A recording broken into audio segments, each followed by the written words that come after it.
Alright, I'm going to try to cover some of the new features. We have a couple of new menu options up here. One of them will bring up the encounter panel. If for whatever reason you close it and you've lost it, you can just drop down and click it. There's some other options that are coming that aren't implemented yet, but that'll bring up this. You can see we got a new dice bag. New dice, just click the dice and it'll roll those. Or you can specify here. There's some other detailed options. And then you can have like a dice string down at the bottom, like you can see where it says attack roll, and then it rolls the dice and the damage, and you can process and it'll tell you what you did. You can also do THAC0 that way if you use those, like say your THAC0 is, let me see, hit.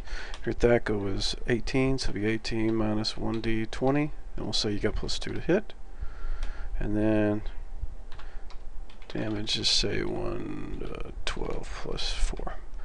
And if you type in all that, it'll tell you what AC you hit and the damage you did. Like it'll say AC 11 based on my THAC0, which is 18. That's not how I calculate hits for monsters. I use a matrix, but if you need it quickly, you can just do that. That's that. This has stayed the same, the bestiary. But I'm going to show how to save encounters. So first of all, you go over to the encounter window. You can see there's two tabs. One of them is the standard encounter window, which we'll put a lich in there. Add encounter. It's asking for hit die because hit die is just not a number. It says 11 or better, so it's asking me. So I'm going to go ahead and put a 15 in there, or not under 15, 15. And so it adds them. You can see it looks a little different now. There's going to be a list of creatures here, and then you click on them and then it lists it here. But otherwise it's the same. But here you can see we have this is where you can save encounters. And we don't have any rooms in here right now, so I'm going to click the add room button. It's going to start at 101. There's room 101, and I'll just add a couple more. And let's say what goes with liches, what a mummy. To the encounter, and we'll add some wiggets, whites. My group, and I call them wiggets. And then a crypt thing. Alright, so we got all these guys. We'll put 4 whites in room 101. Just drag them, drop them, and move them over there. And you can see how they pop up. Lich is going to be the last room because he's the baddest guy. The crypt thing is going to be here. Mummy will be near the lich. And then we'll put this white here. And then this white. We'll put the white with the crypt thing. So now you can see all of them. All that here. You can toggle the way it details it. Like if you want to close all the things down, you can click that little button there. But the clear button, I'm not going to do right now, but if you hit clear, it'll clear everything. Remove all the rooms and all the creatures. And reset will reset the room counter. So if you want to start off with, instead of starting where you started at, you can reset it, and the next room you add will start at that number. These over here, the move buttons, that's so you can say you want to move room 110 up. You click it up, hit the move up button, and it'll move it up. You can do it again, or you move it back down, and that's where we like it. And so now we've got it there. We're going to save them. I'm going to save it to file. We'll call it the Lich Pit. Yeah, the extension doesn't matter. It's an XML file, so I save with XML. It tells you saved it, and so now it's saved. Now I'll show you what the clear looks like. It clears everything out. Boom, it's gone. You come back later. You want to load it up. Just click the load button. Find Lich Pit. Click load. Oh, they're all back. And we'll say the group is just walked into room 101. We'll drag them over there, and they're all there. And you can see you can go through each encounter as you normally would. Adjust their health, blah blah blah. Oh, Mummy decides to walk in. And so he attacks. They hit him.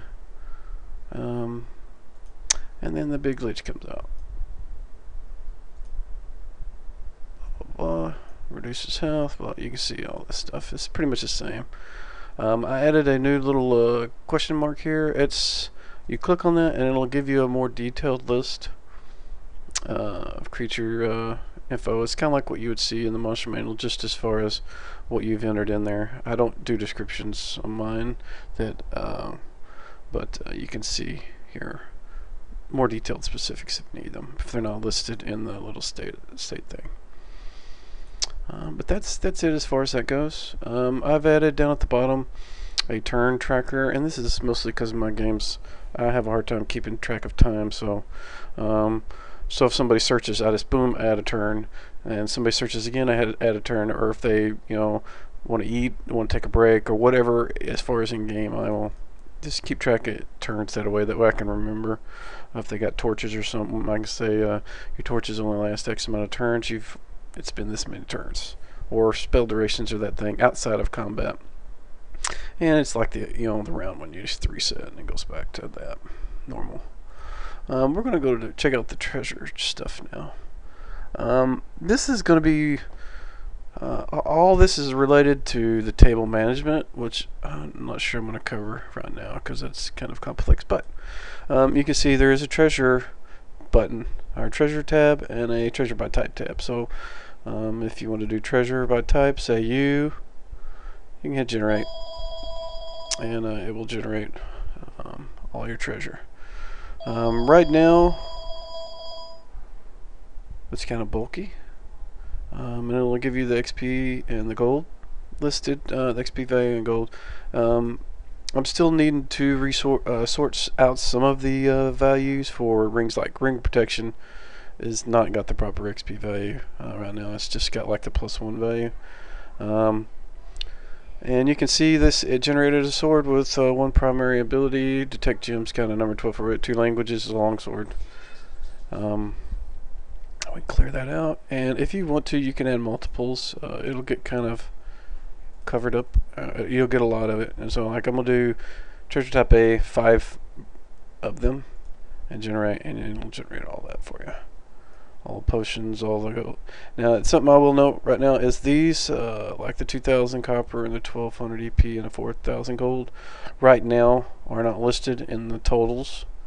I've got to do some work to get that there, but everything else, if it's got a little percent quotes or not quotes, parentheses on the end with XP and gold in, those are being tracked as far as values.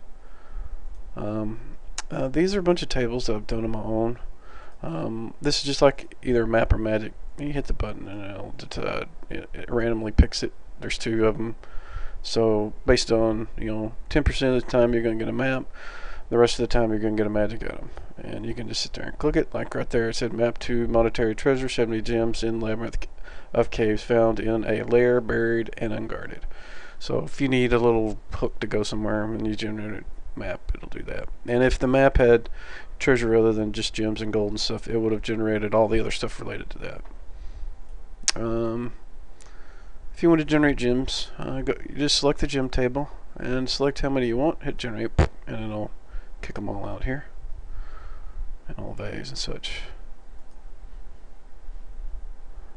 You can do, let's see, we want to do random potions, so we'll select potion selection table, and we'll have 4 potions, and we'll generate, and it'll just generate all the potions. If you get multiples of the same, it'll consolidate them. It'll just be like this one right here, potion of ventriloquism mix 2. There you go, and just generate all you want. You can do it individually. Ring selection tables, 4 rings. Should calculate all of your charges and whatnot as well for your staves and wands. Scroll selection table right there. We can do 4 scrolls and generate all your scrolls, tell you what class is for. If the scroll can have multiple class types, like this one right here, it's got level, and then it has a level and an M, a level and a C, and then at the end it's got the type these two, the first two values as far as level, if it's a cleric type spell, it's going to be those levels. If they're magic user, it'll be those levels. But in this case, it turned out to be a magic user. Because the way I generate this data, I can't go backwards and look at that, at least not right now. I may change it later to where I can do that. But you can just see easily it's a magic user. You need to pick a level 3, a level 4, level 7, level 6 spell for that scroll. One of these days I'll set up to where it'll generate those automatically and put it in there as well. But for now, it gives you all that. But it'll give you pretty much anything that you can do in the DM's guide. Obviously, you'll need to know what the items are, but you can generate them on the fly by treasure type or by treasure. There's also another set of tables other than the treasure chest. It's in the combat tables. These are the ones that you will make up on your own. They're combat tables. I just made a hit location table, and you can see it just gives you a location of where you hit the button. It tells you got hit on the right side, torso, right side, right arm, left side, that kind of stuff if you need that. I've also put in the Wand of Wonder in the combat section because that's kind of seen where it should go for me. And then you can see it's just got the entire list of what the Wand of Wonder does. And if it's got random determined values in it, it'll generate them for, like it'll say 1d4 times 10 gems, a 1 gold piece value, blah blah blah. It'll generate those gems, tell you how many, so you hit the generate button and it'll tell you. But in this case, lightning bolt, slow creature, lightning bolt, vanish. You can just, it'll generate all those. And then some miscellaneous tables. And the only one that's in here, actually there's a couple here. I've started work on spells for magic users, so you can generate magic user spells. My favorite is a deck of many things. I just gave that to my players this weekend. And you can just hit the button, and it'll tell you what happens when they pull a card out of it. And potion miscibility table. So if somebody drinks 2 potions and you want to know what happens, immiscibility result, which causes both potions to be at half normal efficiency. Immiscible, and you can keep doing that until they blow up. That's it. You can see if you're ever curious what version you help about, and it will give you the exact version. And if you ever want to email me or go to the site where this source code is, or the download installer, just click on either one of those links right in the about window. I'm still working on the import options a little. I'm gonna change the way this works so we can get more methods to import. The table management is also going to have an import and export method. And I'm also going to add in a DM screen sort of thing. So it'll probably be an additional tab over here, like a third tab, so that you can add in, like I don't know, savings throws or anything you normally would have on your DM screen. Make it to where you can enter it in, just like cut and paste it from, whatever PDF you got or something, into something like the table management, and then it'll generate it, and then you can just have it on your DM sheet so you can just quickly access it. But I will come back and do a table instructional video. But for now, we're going to skip that. A couple of things I've neglected in here. You can see how some of these guys are black and some of them are red. The red ones are guys with attacks left. You can see he has hits ready, but you go to the mummy, he's already attacked.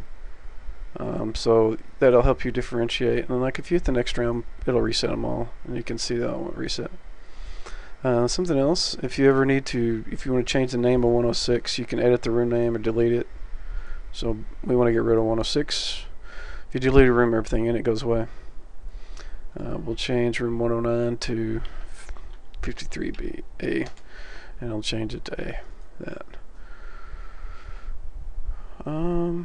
So that's about it for the new stuff, I believe.